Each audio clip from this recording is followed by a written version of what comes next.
mass média, la culture, c'est notre développement. Dieu a fait en sorte que musulmans et chrétiens se retrouvent ensemble dans la même période pour les carêmes, qu'ils soient loués. Et que ces grâces infinies inondent la vie des Béninoises et des Béninois, qu'on soit catholique ou qu'on soit musulman. Je crois que c'est une période de pureté, c'est une période sainte, c'est une période où la conscience religieuse sera mise à l'épreuve donc de la rigueur donc des vertus, des règles de l'islam comme les règles de Dieu. Donc, nous demandons aux fidèles de tenir bon. Nous leur demandons de prier beaucoup en ces moments-là et de respecter fondamentalement les règles qui sied à la question donc de carême, de jeûne.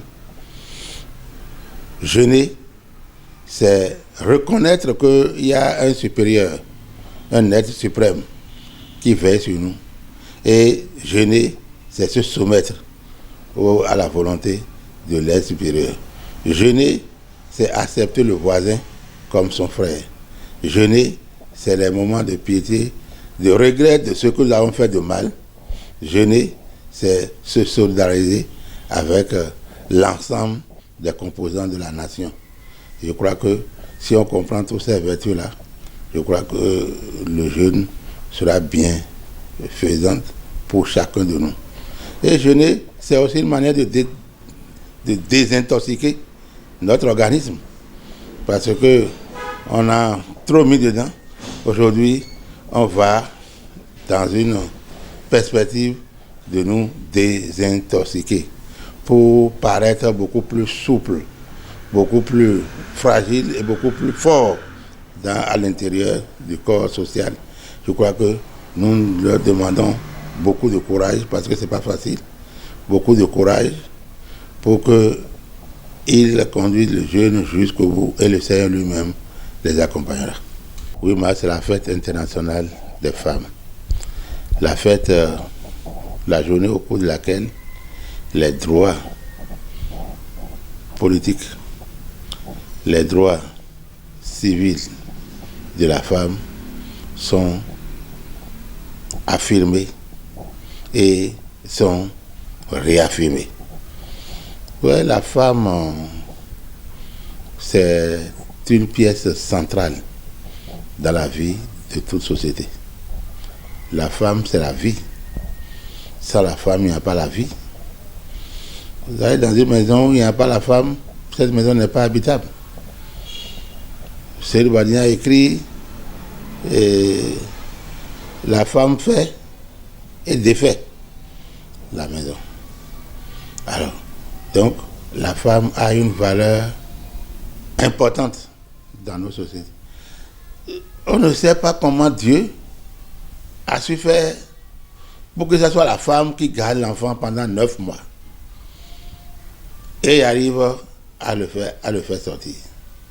Donc, cette personne-là, nous devons lui donner toute l'importance qu'elle mérite.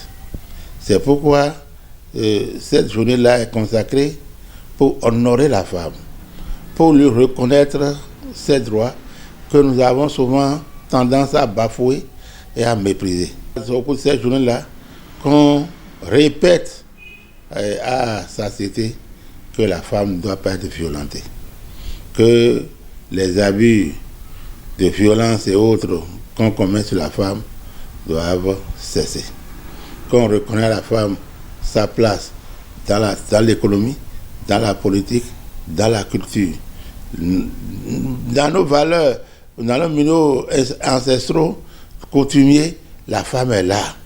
La femme est dans presque tous les couvents. La femme est presque tous les lieux de culte. La femme est toujours en grand nombre. En grand nombre, aller à l'église, les femmes sont plus importantes. N'importe quelle église, les femmes sont plus importantes. Nous devons leur donner la reconnaissance de ce droit-là.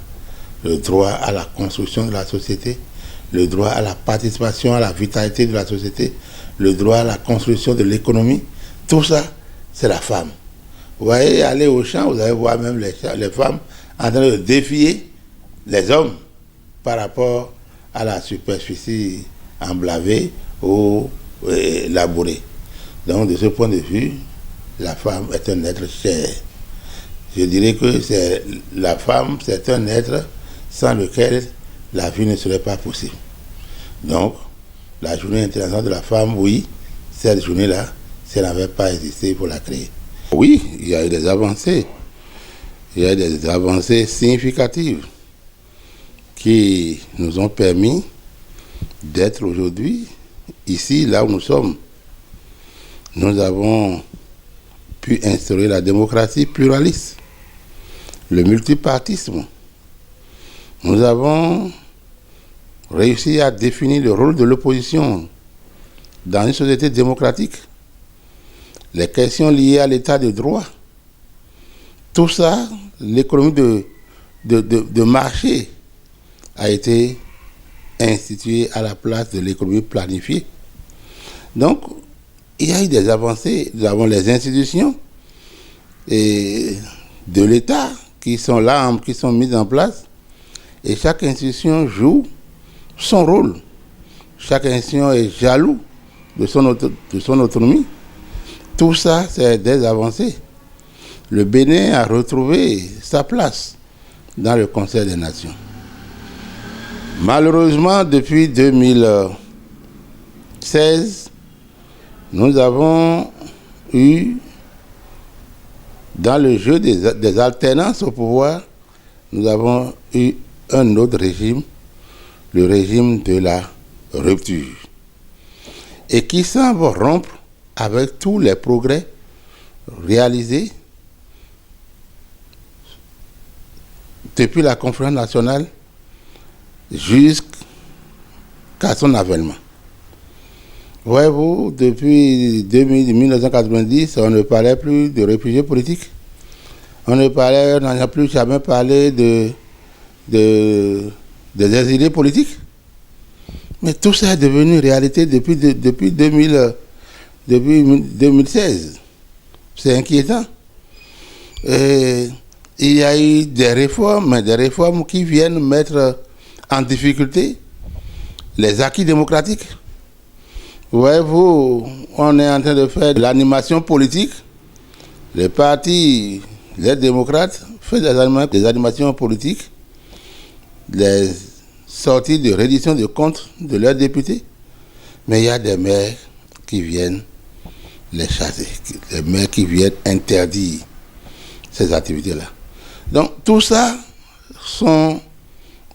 apparaît aujourd'hui comme une inquiétude majeure par rapport aux avancées démocratiques que nous avons connues.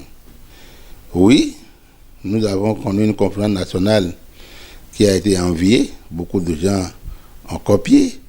Nous avons fait notre conférence nationale réussie en 10 jours. Il y a des gens qui ont fait plus de 100 jours et n'ont même pas terminé.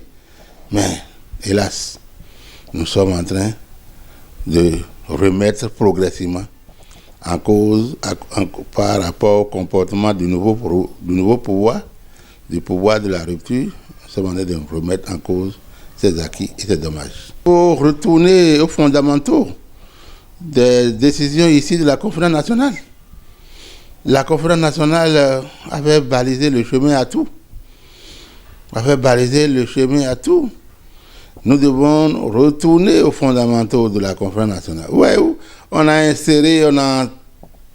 révisé la Constitution pour insérer des éléments chrysogènes. On n'en a pas besoin. Vous savez, ici, pour aller aux élections présidentielles, la Cour constitutionnelle aux ordres a sorti une décision pour annuler des candidats. Ces choses-là, ce n'est pas bien.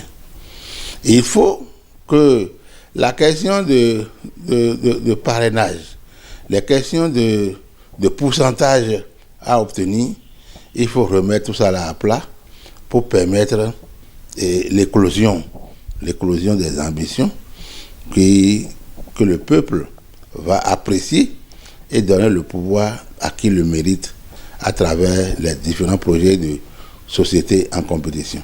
C'est cela que nous avons adopté à la conférence nationale, et tant que la rupture va s'obstiner à mettre en place des situations où certains ont droit à aller aux élections, certains n'ont pas droit à aller aux élections, ça va créer certainement des problèmes de crise. Et c'est ça que nous ne souhaitons pas.